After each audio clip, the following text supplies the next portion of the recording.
I'm Sharon Dean. I've been living sustainably all my life, but during lockdown, me and my buddy Scamp here have come to live with my parents in a semi-urban situation. So I thought I'd take this opportunity to share with you how we can reduce our costs and grow some of our food during this lockdown, just using the resources that we have around.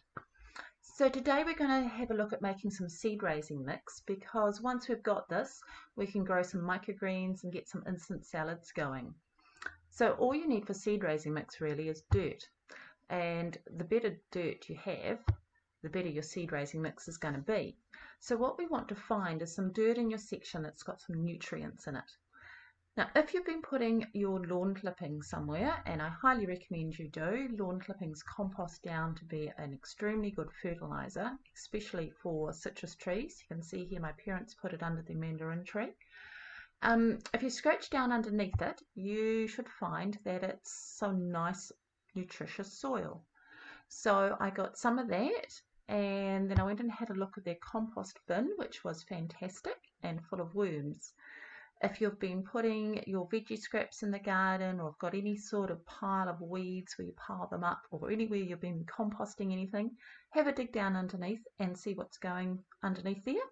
Chances are you've got some really high nutrient dense soil there that we can utilize. Now have a look at it, and collect what you've got and have a look at it.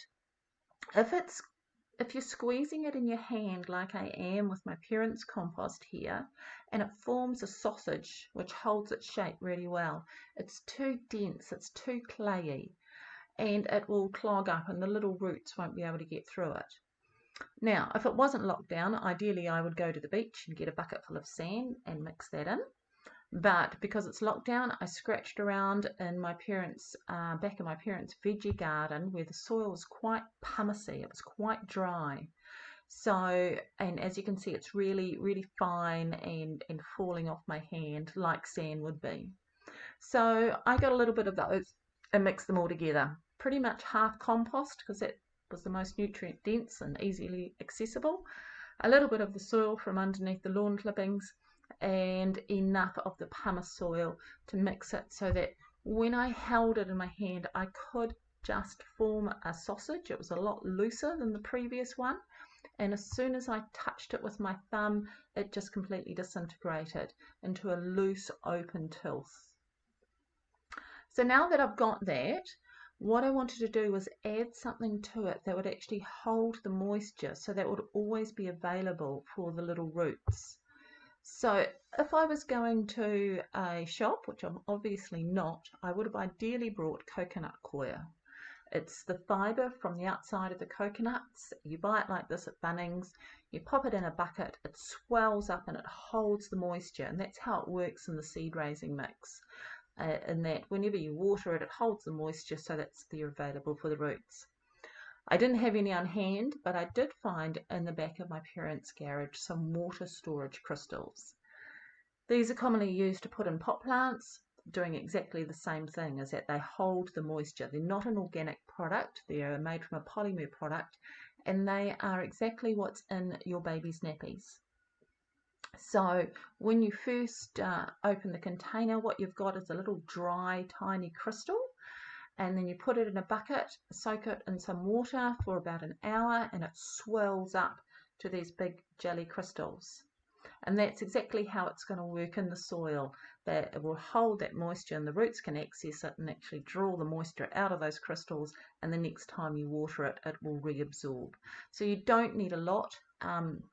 Once it's swelled up, I put about that much into the third of a bucket of soil I had. Do not overdo it, because you don't want your soil swelling and up down. You just want a little bit in there to hold the moisture for the plants. If you've got it, sphagnum moss will also do the same thing. If you've got that lying around from doing some hanging baskets or anything like that, it will also do the same job.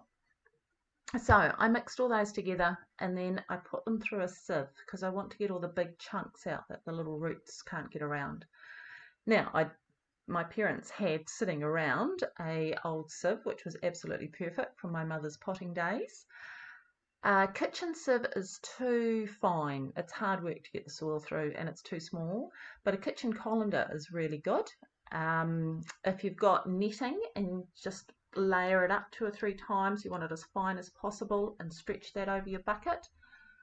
Or I used to use, which was absolutely perfect, was an old grill off a car, and it had small squares in it, about 2 or 3 millimeters square, and that was rigid and just the right size. So scratch around whatever you can find to sieve it through, and basically you're just going to sieve it through there, and then in the bucket you'll end up with a beautiful, fine, nutritious tilth that you can use as a seed raising mix. And when you put it through your fingers, it will just fall off nicely and be the sort of medium that your baby roots will get away in really easily. So that's how simple it is to make some seed raising mix at home. Tune in or subscribe below, and we're going to show you how to grow some instant microgreens in there and some salad mix, and go foraging for some soap. Until then, stay home, stay safe, and most of all, stay well.